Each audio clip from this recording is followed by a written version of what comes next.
चलिए इस वीडियो में बात करते हैं लीनियर रिग्रेशन की। Linear regression is used when you try to find the relationship between variables. इससे पहले हम लोगों ने कोरिलेशन कोफिशिएंट को पढ़ा था और कोरिलेशन कोफिशिएंट मैट्रिक्स बनाई थी, जिसमें हम लोग डिफरेंट वेरिएबल्स यानी कॉलम्स के बीच रिलेशनशिप पता करते थे। यहाँ पर भी वही चीज़ है, बस इसमें हम लोग लाइन ऑफ रिग्रेशन का इस्तेमाल करते हुए रिलेशनशिप पता करेंगे डिफरेंट वेरिएबल्स या डिफरेंट कॉलम्स के बीच। In machine learning and in statistical modelling that relationship is used to predict the outcome of events. Machine learning में और स्टैटिस्टिकल मॉडलिंग में इसका बहुत इस्तेमाल होता है रिलेशनशिप पता करने के लिए। In this model we will cover the following question. We can conclude that average pulse and duration are related to calorie burnage. यहाँ पर हम लोग पता कर सकते हैं कि एवरेज पल्स है, ड्यूरेशन है या फिर और भी हैं, वो कैलोरी बर्नेज से किस तरीके से संबंधित है। Can we use average pulse duration to predict calorie burnage. ये भी हम देखेंगे कि क्या कैलोरी एवरेज पल्स और जो ड्यूरेशन की जो ड्यूरेशन कॉलम्स थे, इनका इस्तेमाल हम लोग कैलोरी बर्नेज को प्रेडिक्ट करने में कर सकते हैं। ये सब हम लोग देखने वाले हैं। इसके बाद आता है लीस्ट स्क्वायर मेथड। तो लीनियर रिग्रेशन में हम लोग लीस्ट स्क्वायर मेथड का इस्तेमाल करते हैं। तो linear regression uses the least square method. This the concept is to draw a line through all the plotted points. इसमें कॉन्सेप्ट ये होता है कि जितने भी प्लॉटेड पॉइंट्स होते हैं उनके बीच से हम लोग लाइन को ड्रा करते हैं। This line is position in a way that it minimises the distance to all of the data points. जितने भी डेटा पॉइंट्स हैं जो आपने ड्रा किए हैं, तो उनके बीच में से लाइन इस तरीके से ड्रा की जाती है कि इसकी डिस्टेंस उन पॉइंट से मिनिमम रहे। और ये जो डिस्टेंस होती है इसी को एरर्स या रेजिडुअल्स बोलते हैं। जैसे कि यहाँ पर है, यहाँ पर आपको ये लाइन दिख रही है, इसको लाइन ऑफ रिग्रेशन बोलते हैं। और ये जो डॉटेड पॉइंट्स, ये पॉइंट्स हैं, इनसे इसकी दूरी आपको दिख रही होगी। ये वर्टिकल डिस्टेंस है जो दूरी आपको दिख रही है। जैसे इस पॉइंट की इस लाइन से क्या दूरी है, इस पॉइंट की इस लाइन से क्या दूरी है। तो ये सब जो होते हैं, ये जो डिस्टेंस होती है, इसको एरर्स बोलते हैं या रेजिडुअल्स बोलते हैं। और इसका साफ साफ मतलब है कि ये जितना नज़दीक रहेगा लाइन ऑफ रिग्रेशन से, एरर जितनी कम रहेगी उतना अच्छा रिलेशन होगा। The red dashed line represents the distance from the data points to the drawn mathematical function. उसके बाद है linear regression using one explanatory variable. We will try to predict calorie burnage with average pulse using linear regression. तो ये बता रहा है कि हम लोग कैलोरी बर्नेज को प्रेडिक्ट करने की कोशिश करेंगे एवरेज पल्स की मदद से, और इसमें हम लोग लीनियर रिग्रेशन का इस्तेमाल करेंगे। तो यहाँ पर इसने क्या काम किया है, इसने एक तो लाइन ड्रा की है जिसको लाइन ऑफ रिग्रेशन बोलते हैं, और दूसरा इसने प्लॉट किया है जो डेटा पॉइंट्स है वो। तो कैसे किया है, यहाँ पर ये कोड कुछ दिया हुआ है। सबसे पहले पेंडास को इंपोर्ट किया गया एसपीडी ग्रुप में। उसके बाद पेंडास मैटप्लॉटलिब का एक सब मॉड्यूल होता है पाईप्लॉट, उसको इंपोर्ट किया गया एसपीएलटी ग्रुप में। उसके बाद साइंटिफिक पाइथन जो लाइब्रेरी है उससे इंपोर्ट किया गया उसके अंदर का स्टेट्स को। और उसके बाद हम लोग एक data.csv फाइल लेते हैं जिसको हम लोग डेटा फ्रेम में कन्वर्ट कर रहे हैं। डेटा फ्रेम या टेक्स्ट, जहाँ पे टेक्स्ट टाइप का वैल्यूज़ हो जाए उस टाइप का एक हम लोग डेटा ये फॉर्मेट बना रहे हैं यहाँ पर। तो रीड CSV फाइल हम लोग इस्तेमाल करते हैं। इसमें data.csv फाइल को हम लोग सेंड करते हैं, और उसके बाद यहाँ पर देते भी हैं कि हेडर यहाँ पे 0 है, मतलब जो 0 रो वाले जो वैल्यूज़ हैं वो हेडर के रूप में है, यानी जो कॉलम नेम या वेरिएबल नेम। तो ये जो है ये सब क्या है, ये कॉलम नेम या वेरिएबल हैं जिनको हेडर बनाया गया और सेपरेटर के रूप में इस्तेमाल किया गया। इस फाइल के अंदर जो वैल्यूज़ हैं वो कहाँ से सेपरेट होने चाहिए, तो ये बता रहा है कि कॉमा सेपरेट होने चाहिए।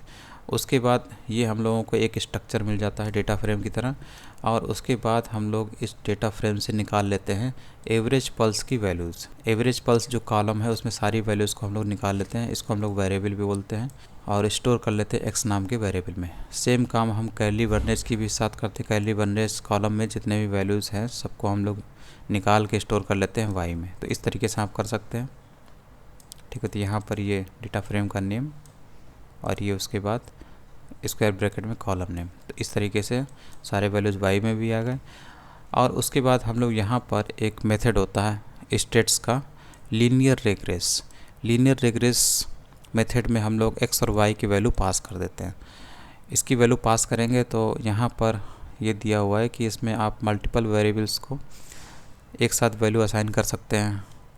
तो ये भी तरीका होता है पाइथन में जिस तरीके से आप करते हैं। तो यहाँ पर क्या होगा, इससे जो वैल्यूज़ आएंगे लीनियर रिग्रेस मेथड से, उन वैल्यूज़ को स्टोर कर सकते हैं वेरिएबल्स में। तो पहली वाली वैल्यू जाएगी स्लोप में, इसको आप बोलेंगे slope of linear regression line, और दूसरा वैल्यू इंटरसेप्ट में जाएगा, इसका मतलब intercept of linear regression line या रिग्रेशन लाइन। उसके बाद ये आर वैल्यू है, इसका मतलब है ये पियर्सन कोरिलेशन कोफिशिएंट है, और ये पी वैल्यू जो होता है ये P value for hypothesis testing में इस्तेमाल होता है ये, और ये एस टी डी आर मतलब होता है स्टैंडर्ड एरर। तो इन सब का धीरे धीरे इस्तेमाल होगा।